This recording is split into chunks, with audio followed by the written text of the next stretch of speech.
Oh, Superior number 6. Let's see here. Well, it begins by Mayor Jameson holding a press conference where he is advocating shutting down the supervillain prison, the Raft, because, well, apparently the Raft isn't very good at what it does because the supervillains are always escaping. So he wants to shut the Raft down, and he also wants to make using a superpower to commit a crime a mandatory 10-year sentence. And before anybody can tell the mayor what a stupid and bankrupt idea that is, as if, the fact that a crime committed with a superpower is any worse than the crime itself that's being committed. But anyway, before anyone calls him out on that, we get two stupid and bankrupt characters, the Jester and the relentlessly annoying Brand New Day refugee, Screwball. They descend upon the press conference and broadcast their antics across the internet because that's what hip, new, cool villains do these days, is they call off the latest technology, and we're all supposed to say, oh, what cool, hip, and, villains they are, and how cool and hip are the writers for bringing up such a, cool and hip current reference. But anyway, okay, so the gimmick here, they're going to, their gimmick appears at first, they just want to humiliate the mayor, so they throw a pie in his face and they pants him. And then, for some odd reason, all of the citizens in New York think that this is incredibly funny, and not something that went out with vaudeville and the Three Stooges. So, whatever. Jay being thoroughly mad, decides to call the Superior Spider-Man in and wants him to take down these two clowns. And of course at first, Peter Puss says, well, that's a dumb idea. It's a waste of time going after a couple of pranksters, and then all of a sudden he remembers, I seem to remember a certain prankster who used to like to web my glasses and make fun of me. And he says, you know what, Jonah? I will go kick these guys' ass. So he decides that he's gonna, so he sets up his spider bots on patrol, and he's going to look for Screwball and Jester. Excuse me. Anyway, the Avengers are having one of their coffee table discussions, and they say, gee, Spider-Man's acting kind of weird lately. And of course, everybody who's reading this goes, duh, how long did it take you to figure that out, morons? And the one person who actually has any sense is Wolverine, believe it or not. They said, well, he's beating up people and killing people or whatever. We can't have that. And then Wolverine says, hey, wait a minute. I do that all the time. So it's like, yeah, that kind of makes sense, that he wouldn't think that anything was wrong. I mean, or too wrong, that Spider-Man was doing this. But, so now we get the inclination that the Avengers think that something's wrong. All right. So anyway, on his way, Peter Push / Octopus Spock, whatever you want to call him, he's, he's on his way to meet his scholastic partner, the ever endearing and rather petite, Ms. Anna Maria Marconi.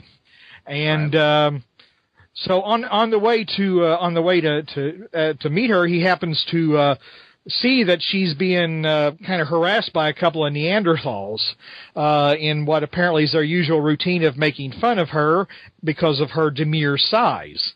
And then that gives him one of those, mental flashbacks to his anguished youth where he was ridiculed and humiliated, and the bully stomped on his glasses, which, believe it or not, plays a key role in the conclusion of this story. So anyway, after he changes back to Peter Parker, he says, you know what, Anna, I saw what those couple punks did. You want me to beat the living shit out of them? And and she says, oh no. She gives him the cliche of, because I'm bigger than that. And I sit here and think, ha ha, did you, the reader, get the subtle irony of a little person saying that she was bigger than that? That is really clever writing. Anyway. Yuck. Yeah, really. So anyway, but the reason Anna wanted to meet Peter is because she wants to have him make peace with the schnoz, who, basically the basically Don the Schnage Lamaze, who is basically the physics professor with the prominent proboscis. Anyway, so, because Peter made fun of him, because as Doc Ock, he knows that the guy's an utter moron. So they start to sit down and they start to have coffee together, and Peter is sitting there just absolutely miserable, thinking, well, no wonder Peter Parker dresses up as Spider-Man and beats the hell out of crooks, because he can't beat the hell out of all these losers he comes across in his daily life. Anyway, so then we go back to Screwball and Jester, because the audience was demanding to know what they were up to.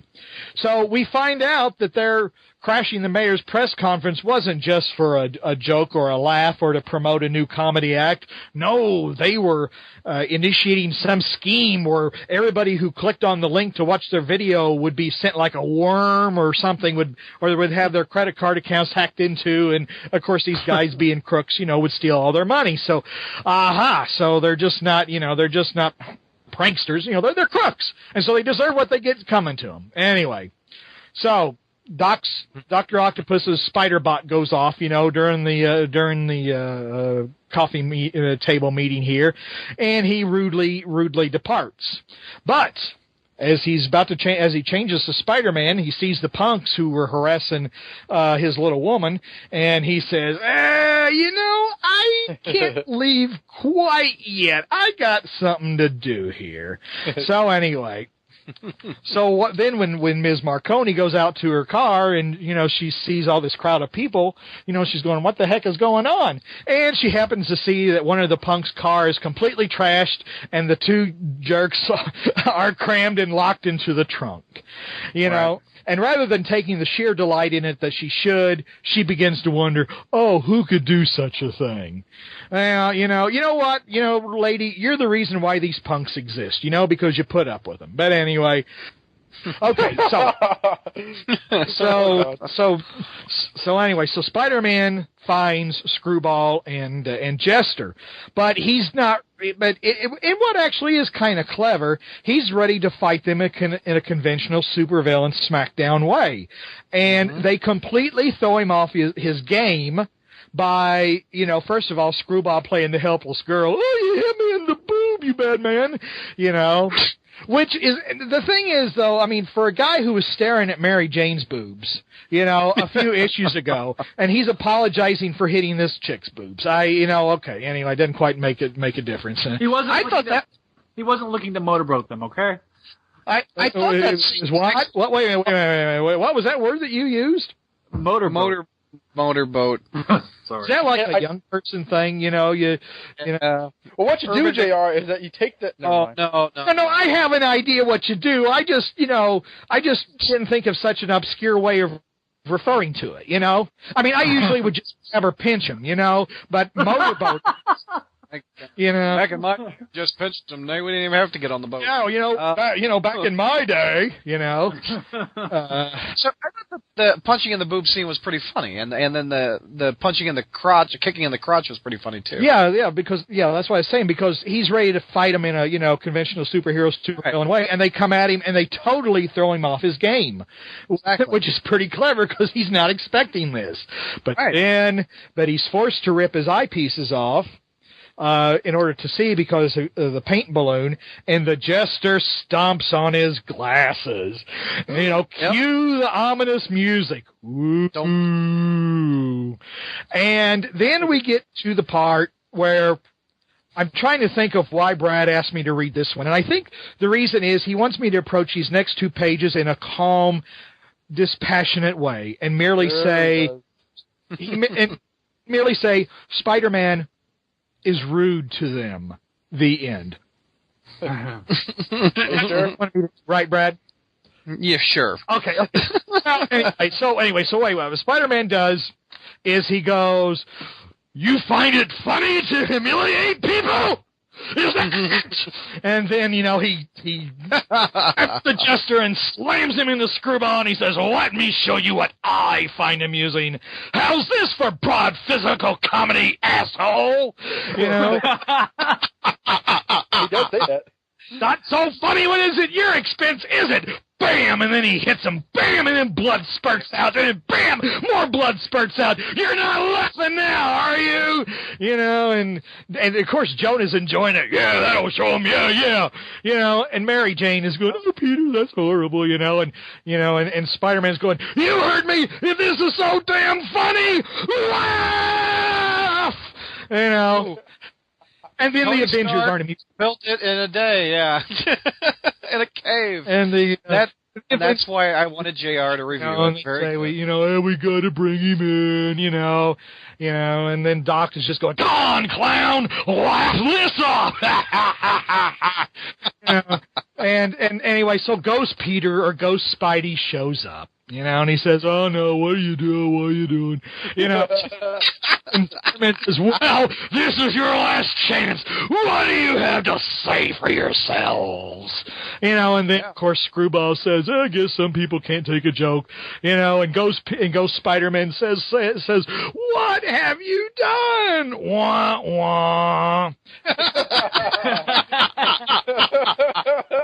God, story time at JR's house is great. We're all supposed to feel sorry for these punks, you know?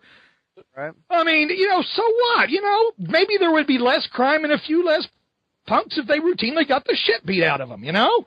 I mean, I don't get it. It's like, how do you get rid of crime? You know, you get rid of the criminal. You know, that's it. That's why Doc's got the right approach. I don't know what the hell is wrong with all these other pussies. But anyway, so that's the story, you know, and now it's going to be continued in Amazing and in Superior Spider-Man #7. So what's your grade on this one, JR?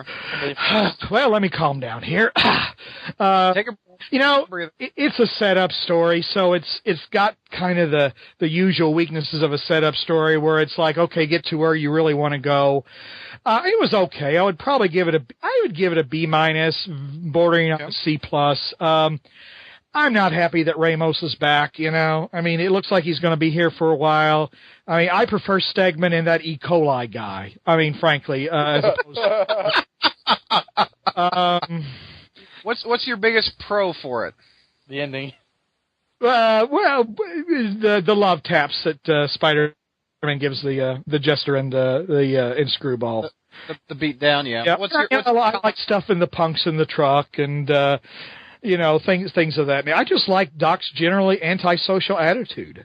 But, you know, the thing, like I said, you know, there's some obvious setups now. Mary Jane's going to realize something's wrong. The Avengers realize something's wrong. And obviously Ms. Marconi is going to think something's wrong. You know, oh, gee, Peter, you know, you can't give punks what they really deserve. You should just tolerate them and turn the other cheek like I do, because I've been reading, you know, I've been reading the Gospels, and that's what Jesus says I should do. You know, that kind of stuff.